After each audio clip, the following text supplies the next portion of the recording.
너는 나가서 여호와 앞에서 산에 서라 하시더니 여호와께서 지나가시는데 여호와 앞에 크고 강한 바람이 산을 가르고 바위를 부수나 바람 가운데에 여호와께서 계시지 아니하며 바람 후에 지진이 있으나 지진 가운데에도 여호와께서 계시지 아니하며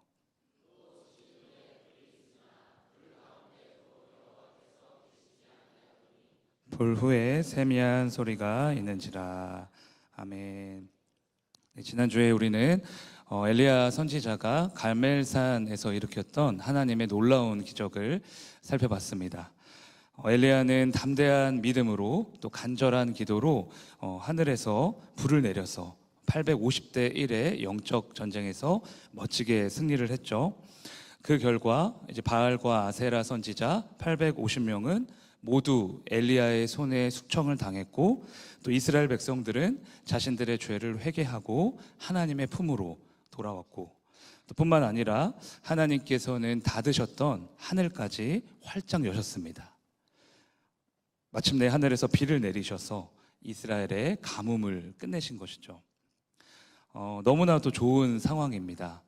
길고 길었던 이스라엘의 영적 암흑기가 드디어 끝나고 새로운 부흥의 시대가 올 것 같은 아주 좋은 분위기입니다.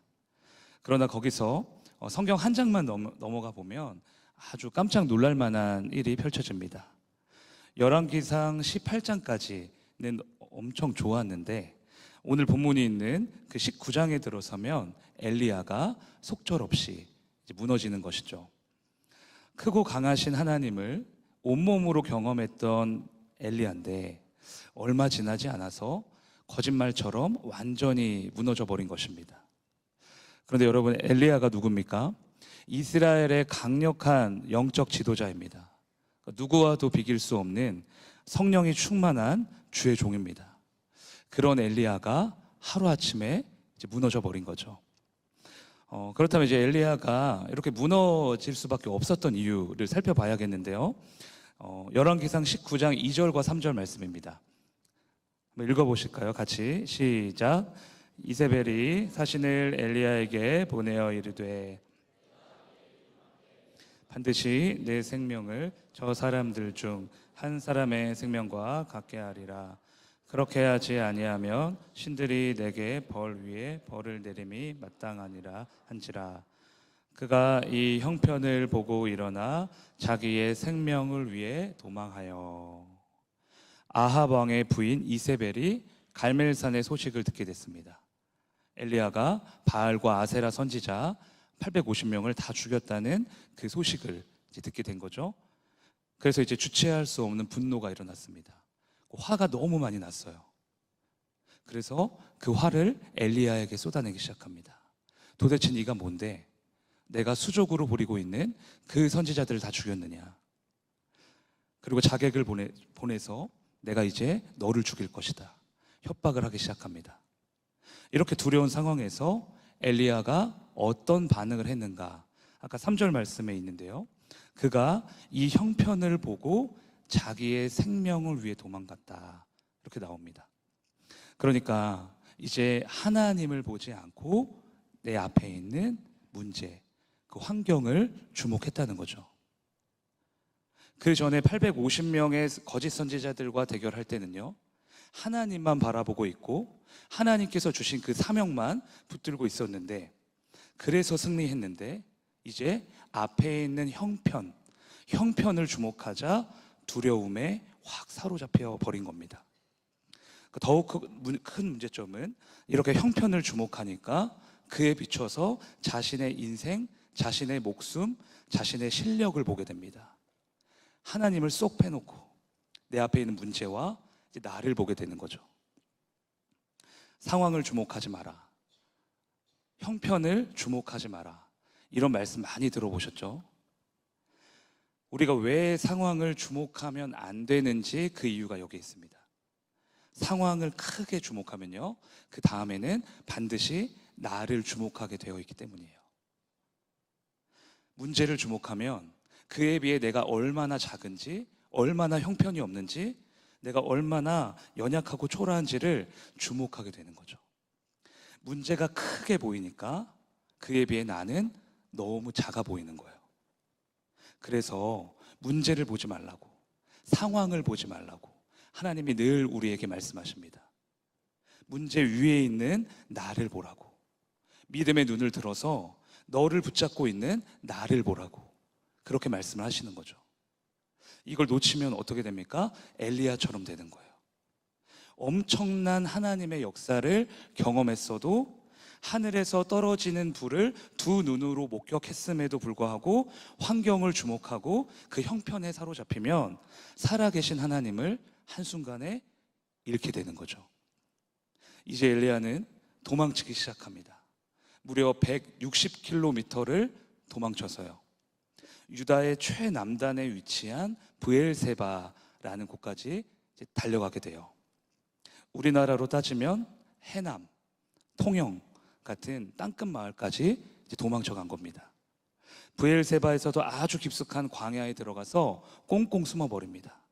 그리고 탈진한 상태로 로뎀나무 밑에 앉아서 하나님, 차라리 제 생명을 거두어 가주세요.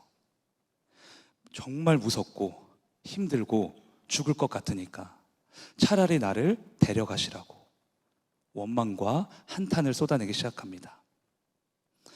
엘리야의 이 모습이 마치 우리의 모습과 비슷하다라는 생각을 하게 됐어요. 어제 엄청난 은혜를 받았어도 오늘 큰 문제가 닥치면, 오늘 시험거리가 생기면 하나님도 저 너무 힘들어요. 아무것도 하고 싶지 않아요. 정말 못하겠어요. 이렇게 투정을 부리잖아요. 그러다가 진짜 힘들면 도망가기도 하고 엘리야처럼 꽁꽁 숨어버리기도 하고. 그런데 신기한 것은 하나님은 이런 엘리야를, 이런 우리를 나무라지 않으신다는 거예요. 하나님을 안다고 하면서도 두려워하고 하나님을 믿는다고 하면서도 불안해하는 우리의 연약함을 다 헤아려 주시고요, 오히려 우리를 어루만져 주십니다. 열왕기상 19장 5절에서 8절 말씀에 그 내용이 나와 있는데요, 한번 읽어보실까요? 시작. 로뎀나무 아래에 누워 자더니 그에게 이르되 일어나서 먹으라 하는지라. 본즉 머리맡에 숯불에 구운 떡과 한 병 물이 있더라. 이에 먹고 마시고 다시 누웠더니 여호와의 천사가 또다시 와서 어루만지며 이르되 일어나 먹으라. 내가 갈 길을 다 가지 못할까 하노라 하는지라. 이에 일어나 먹고 마시고 그 음식물의 힘을 의지하여 40주 40야를 가서 하나님의 산 호렙에 이르니라. 아멘. 완전히 탈진해버린 엘리야에게 천사를 보내셔서 떡과 물을 주십니다. 그리고 엘리야는 하나님이 주신 이 음식물을 먹고 그 힘을 힘입어서 호렙산 40일을 달려서 호렙산에 도착을 하죠. 그런데 사실 잘 생각해 보면요, 엘리야는 혼날 만한 상황이거든요. 혼나고 징계받고 회초리 맞아야 정상인 상황이잖아요. 오래전도 아니고 며칠 전에 하늘에서 떨어지는 그 불을 직접 목격했고 하나님께서 이렇게 크게 역사하신다는 걸 다 알았음에도 지금 이렇게 믿음이 없는 행동을 하고 있는 거니까 사실 혼나고 징계받아도 할 말이 없는 거죠. 그런데 하나님은 엘리야의 잘못에 대해서 단 한마디도 하지 않으십니다. 대신 천사를 보내셔서 그의 마음을 어루만지시는 거예요. 떡과 물만 주시는 게 아니라 그것을 통해서 하나님이 엘리야를 얼마나 귀하게 여기시는지, 얼마나 소중하게 여기시는지 친히 증거하십니다. 엘리야야, 얼마나 힘들었느냐. 하지만 넌 혼자가 아니란다. 나는 너의 이런 모습까지도 사랑하고 있단다. 하나님의 엘리야의 마음을 어루만지시면서 그를 위로하시는 거예요. 여러분, 하나님의 위로와 세상의 위로가 다른 점이 바로 여기에 있습니다. 세상은요, 우리의 실패까지는 위로해 주지 않아요. 우리가 실패하면, 우리가 뒤처지면 실패자라고 못을 박습니다. 하지만 주님은요, 우리의 실패까지도, 완전히 무너져버린 그 모습까지도 사랑하셔서요, 실패한 그 자리에 우리를 찾아와 주십니다. 우리가 잘해서 사랑하시는 게 아니라 우리의 부족한 모습까지도 사랑하시기에, 우리의 실패한 모습까지도 긍휼히 여기시기에 어김없이 그 자리에 나타나 주시는 거예요. 그리고 우리의 마음을 만지시면서 말씀하십니다. 그래, 얼마나 힘들었느냐. 그래, 얼마나 괴로웠느냐. 예배를 드리시면서, 기도하시면서, 찬양하시면서, 말씀을 들으시면서 이 하나님을 꼭 만나셔야 합니다. 위로하시는 하나님, 내가 처참하게 깨졌을 때도 다시 찾아와 주시는 하나님, 그럼에도 불구하고 나를 끝까지 사랑하시는 주님, 나를 어루만지셔서 다시 호렙산까지 달려가게 하실 그 주님, 그 주님을 만나셔야 되는 거예요. 하나님은요, 이 사실을 알려주시기 위해 저와 여러분을 이 자리로 불러주신 줄로 믿습니다. 아무도 볼 수 없는 아픔과 두려움과 실패까지도 다 끌어안으시고 우리의 있는 모습 그대로를 사랑하신다는 거예요. 그럼 이제 우리가 해야 될 일은 무엇일까요? 아무것도 없습니다. 아무것도 없다는 게 정답이에요. 그냥 여러분이 지금 있는 모습 그대로 하나님 앞에 나아가시기만 하면 됩니다. 하나님, 제가 이렇게 더러운 죄인입니다. 하나님, 저는 오늘 또 실패했습니다. 주님, 저는 아무것도 할 수 없습니다. 이렇게 숨기지 않고 내 실력 그대로, 내 모습 그대로 나아가면요, 하나님께서 로뎀나무의 위로를 우리 모두에게 부어주실 줄로 믿습니다. 우리의 마음을 어루만지셔서 다시 일어나게 하실 줄로 믿습니다. 저를 따라 선포하실까요? 있는 모습 그대로 나아갈 때 어루만지십니다. 네, 엘리야는 로뎀나무에서 위로의 하나님을 만났고 그 위로에 힘입어서 40일을 달려서 호렙산에 도착했습니다. 그러나 완전히 회복된 건 아니었어요. 엘리야는 나는 지금 혼자다, 나는 지금 혼자 싸우고 있다, 이 생각에 사로잡혀 있었거든요. 혼자 외로운 싸움을 하고 있다는 거예요. 본문 10절입니다. 제가 봉독하겠습니다. 그가 대답하되 내가 만군의 하나님 여호와께 열심히 유별하오니 이는 이스라엘 자손이 주의 언약을 버리고 주의 제단을 헐며 칼로 주의 선지자들을 죽였음이오며 오직 나만 남았거늘 그들이 내 생명을 찾아 빼앗으려 하나이다. 여기서 여호와께 열심히 유별했다는 건 나는 주님만을 열정적으로 섬긴 사람입니다 라는 뜻입니다. 이스라엘 백성들이 하나님을 다 배신했을 때, 다 떠났을 때, 그럼에도 자신은 혼자서 고군분투하면서 하나님만 따랐다는 거예요. 내 인생 전부를 하나님께 걸었다는 겁니다. 그런데 왜 이세벨이 나타나서 지금 나를 죽이려 하느냐라는 거죠. 하나님 뜻대로 살았는데, 순종했는데, 믿음 생활 열심히 했는데 도대체 왜 내 인생이 이 지경이 되느냐, 하나님께 따지는 거예요. 나는 이렇게 무섭고 힘든데 왜 하나님은 이세벨을 심판하지도 않으시냐고, 어디에 계시느냐고 반문하고 있는 거죠. 아마 이때 엘리야는요, 갈멜산의 기적을 다시 한번 바라고 있었을지도 모르겠습니다. 갈멜산의 그 엄청난 기적이 다시 한번 임해서 이세벨이 완전히 소멸되기를 바랬을 거예요. 열왕기상 18장에서 절대 잊을 수 없는 그 놀라운 기적을 체험했잖아요. 그 체험이 있으니까 다시 한번 하늘에서 불이 떨어지기를, 그런 큰 기적이 임하기를 아마 바랬을 겁니다. 그런데 그런 기적은 도무지 일어날 기미가 보이지 않고 앞에 있는 이세벨은 너무나 기세등등하게 살아있는 거예요.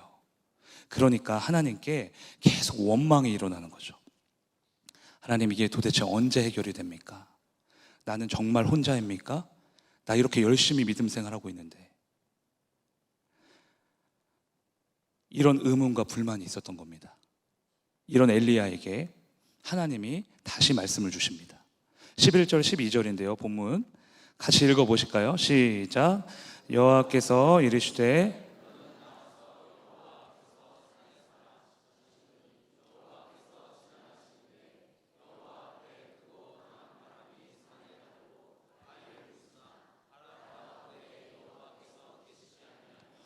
바람 후에도 지진이 있으나 가운데에도 여호와께서 계시지 아니하며 또 지진 후에 불이 있으나 불 가운데에도 여호와께서 계시지 아니하더니 불 후에 세미한 소리가 있는지라. 아멘. 하나님께서 엘리야를 산 앞에 서라고 하십니다. 그리고 여호와께서 산을 지나가는데 강한 바람이 산을 가르고 바위를 부수지만 바람 가운데 하나님은 계시지 않고, 바람 후에 지진이 있었으나 지진 가운데에도 계시지 않고, 지진 후에 불이 있었으나 불 가운데에도 계시지 않습니다. 사실 여기에 나오는 이 바람, 지진, 불, 이런 초자연적인 현상들은요, 하나님께서 임재하실 때마다 나타나는 아주 전형적인 신호입니다.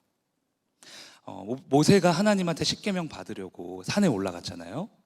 그때 모세 앞에 우레와 번개와 구름과 불이 가득했어요.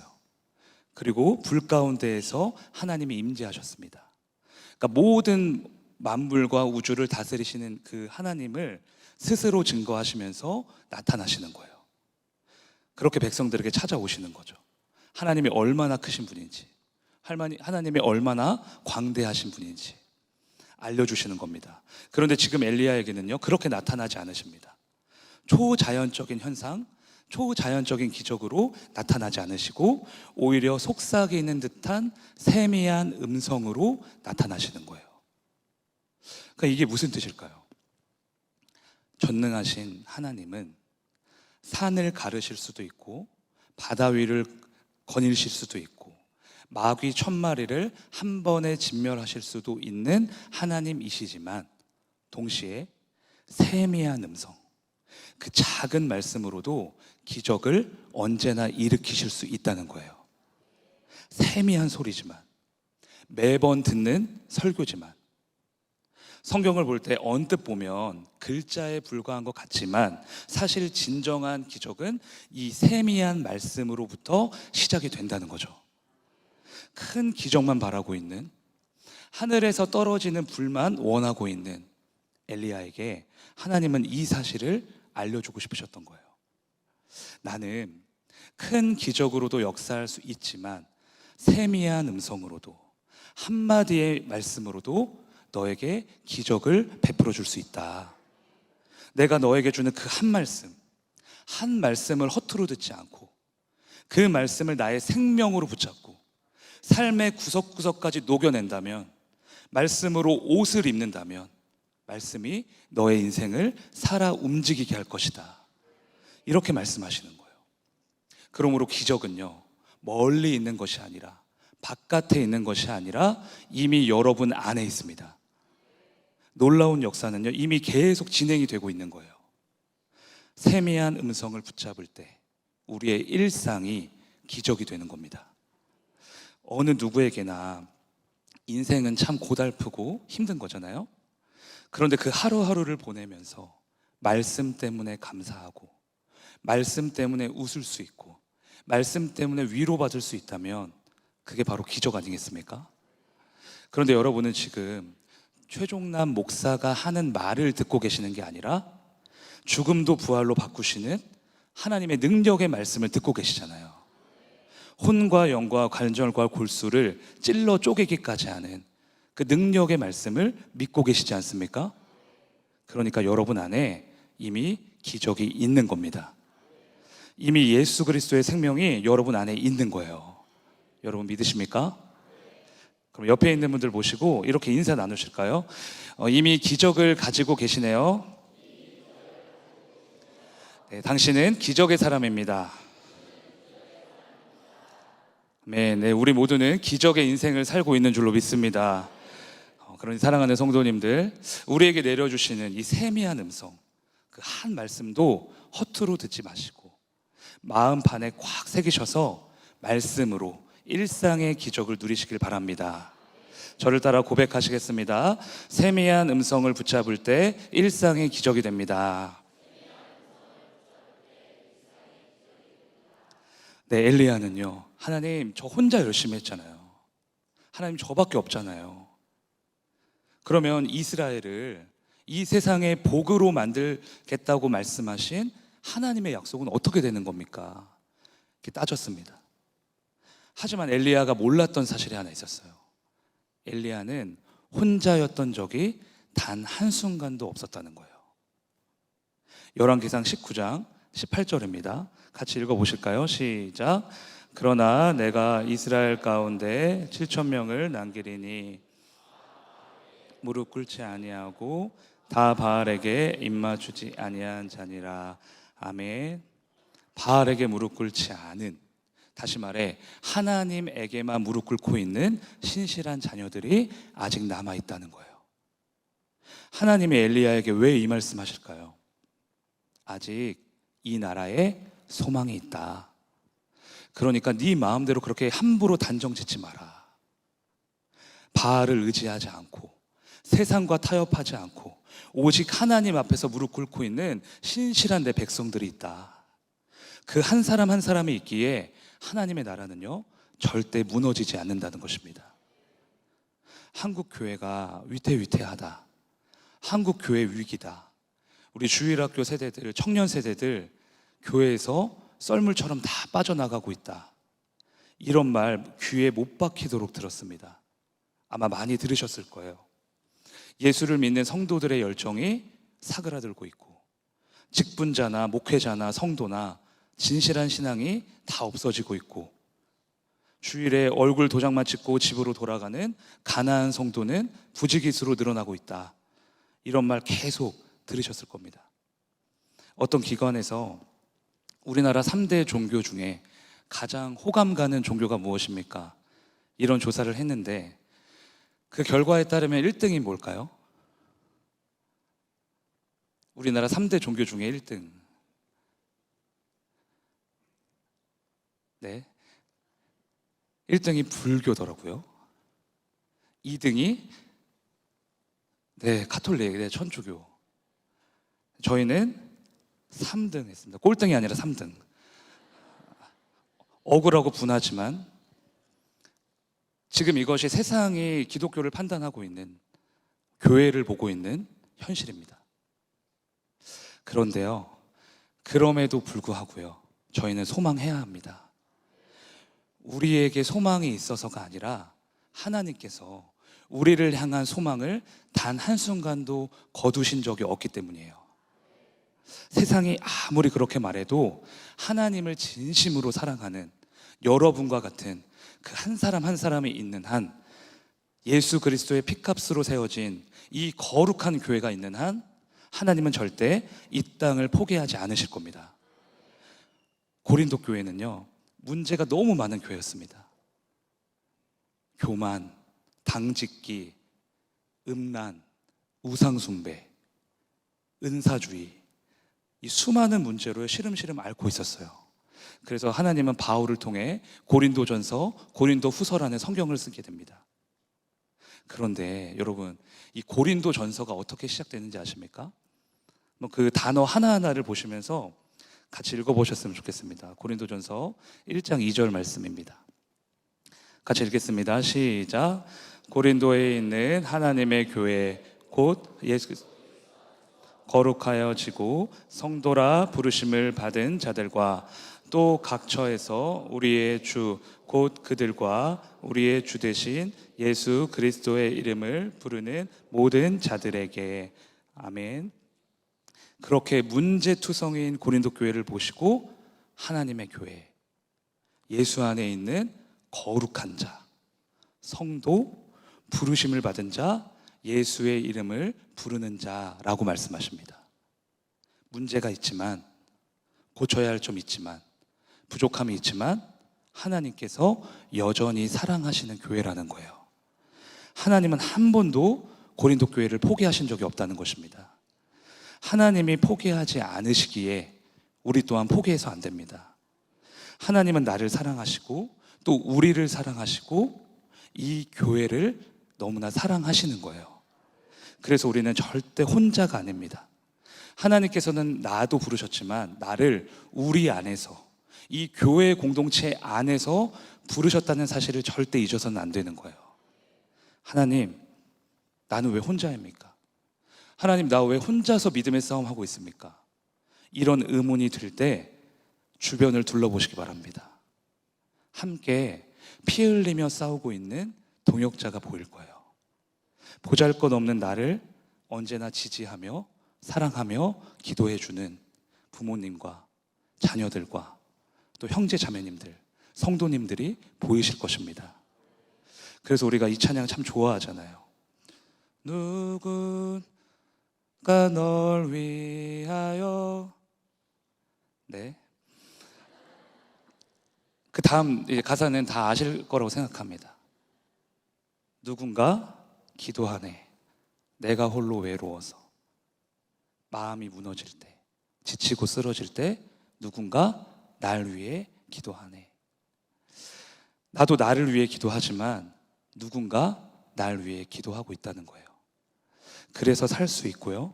그래서 힘이 나고, 그래서 다시 한번 세상과 싸워볼 수 있는 용기가 생기는 겁니다. 우리 옆에 있는 분들 사랑스러운 눈빛으로 한번 바라보시면서 이렇게 말씀하실까요? 함께 걷기에 힘이 됩니다. 네, 한 번 더 하겠습니다. 우리는 하나이기에 승리합니다. 아멘이십니까? 네, 여러분, 우리에게는 바알에게 무릎 꿇지 않는 7,000명의 동역자가 있습니다. 그렇게 힘낼 수 있고 더 힘써 싸울 수 있고 그렇게 하나 되어 사단을 다 진멸할 줄로 믿습니다. 저를 따라 고백하시겠습니다. 동역자가 있음을 기억할 때 다시 일어날 힘이 생깁니다. 네, 오늘 제목이 좀 길어서요. 처음부터 다시 한번 저를 따라 선포하셨으면 좋겠는데요. 있는 모습 그대로 나아갈 때 어루만지십니다. 세미한 음성을 붙잡을 때 일상이 기적이 됩니다. 동역자가 있음을 기억할 때 다시 일어날 힘이 생깁니다. 네, 오늘은 주만 바라볼지라 찬양 부르시면서 우리를 위로하시는 주님, 세미한 음성으로 기적을 주시는 주님, 동역자를 주셔서 힘 주시는 주님 찬양하겠습니다.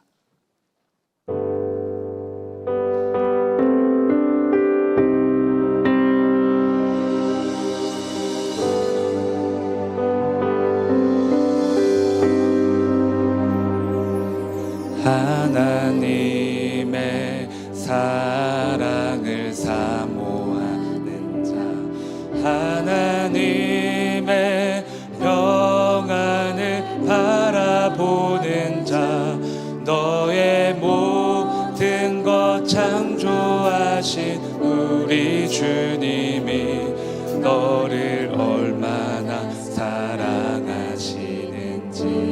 하나님께 찬양과 경배하는 자, 하나님의 선하심을 닮아가는 자, 너의 모든 것 창조하신 우리 주님이 너를 자녀 삼으셨네.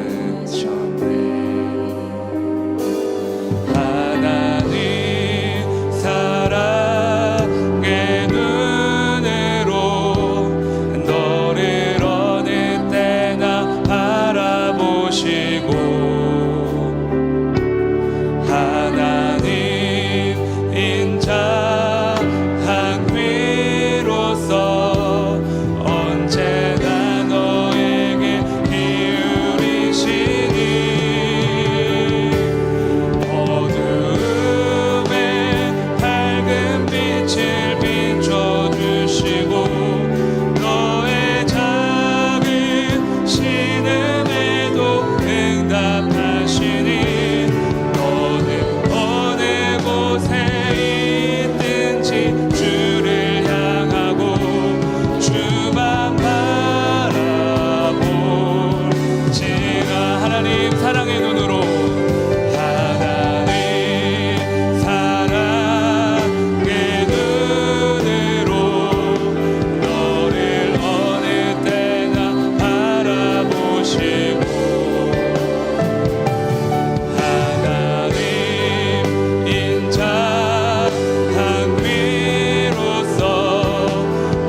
우리 마음 모아 한번 기도했으면 좋겠습니다.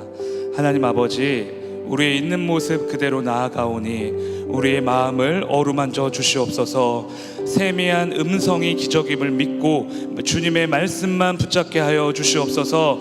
나는 혼자가 아니라 바알에게 무릎 꿇지 않은 7,000명의 동역자가 있음을 기억하게 하여 주시옵소서. 주님의 이름 한번 부르시고 함께 기도하시겠습니다. 주여,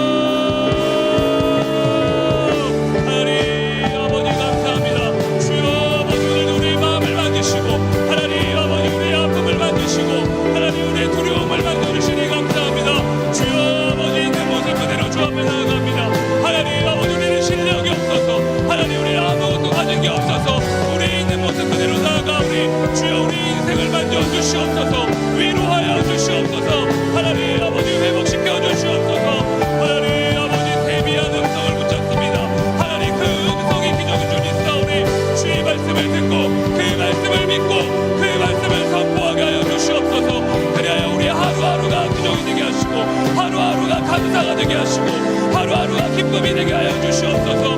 하나님 아버지, 우리는 혼자가 아니라 7,000명의 동역자가 있음을 고백합니다. 하나님 아버지, 함께 싸워나갈 때 하나님 모든 어둠을 진멸하여 주시옵소서. 더욱더 이 교회를 주님께서 든든히 세워주시옵소서.